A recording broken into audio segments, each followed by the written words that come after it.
Disons au titre, la junte militaire au pouvoir au Mali use de tous les exutoires et dérivatifs pour s'en maintenir au pouvoir, au risque de plonger le pays dans l'insécurité et l'instabilité. C'est ce que nous dit Emina Saïdji dans ce papier. Regardez. Dans un climat régional déjà tendu, Bamako jette de l'huile sur le feu. Accusations graves, rhétorique agressive et gestes hostiles, le régime de transition malien multiplie les provocations à l'égard de l'Algérie. Mais derrière cette posture martiale, certains y voient surtout une stratégie de division. Pour la première fois dans notre histoire, le Mali est en situation d'escalade avec l'Algérie. C'est inédit.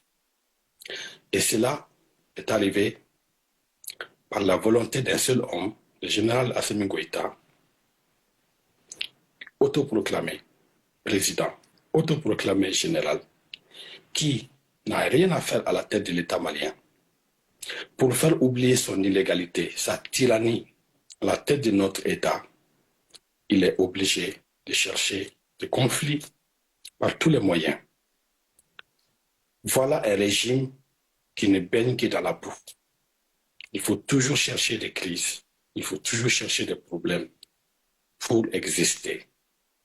Il faut toujours caresser l'orgueil national pour faire oublier toute l'illégalité de ce régime et pour faire oublier l'échec patent de ce régime en matière de sécurité. L'échec du régime de transition, issu d'une démarche inconstitutionnelle, est désormais évident à tous les niveaux, politiques, économiques et sécuritaires. La survie du pouvoir semble primer sur la sécurité et la stabilité du pays. Assimi Goïta utilise des drones pour tuer des leaders communautaires, des leaders d'insurgés, des groupes signataires qui étaient en accord de paix avec l'État malien.